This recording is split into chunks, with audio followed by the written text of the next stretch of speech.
In this short tutorial, we are gonna fix Fortnite matchmaking error 4 problem. Before moving on to the video, don't forget to leave a like. I recommend watching the video once before trying solutions. The first solution is to change our in-game settings.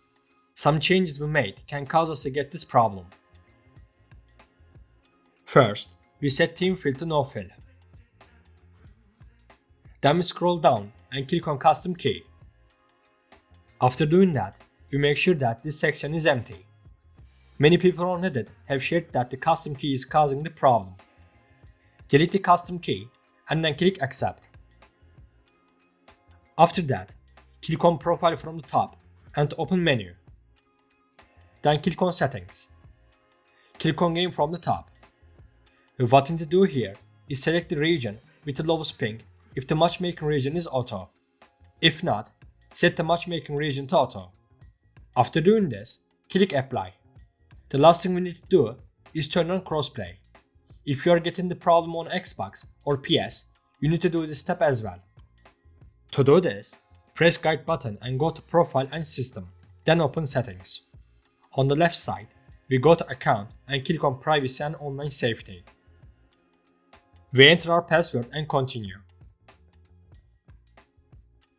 After that, click on Xbox privacy and then click on view details and customize. Then click on communication and multiplayer.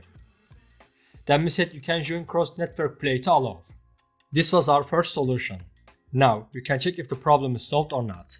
If the problem is not solved, we will move on to the second solution. Also, don't forget to like the video if you haven't already. The second solution is to delete Fortnite's and Epic Games cache files. First, we need to close Epic Games. Then we go to the search section and open run. After doing this, we type %nuclear data% in the search bar and press enter.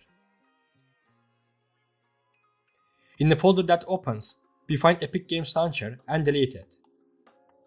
Then, we also delete the Fortnite game folder.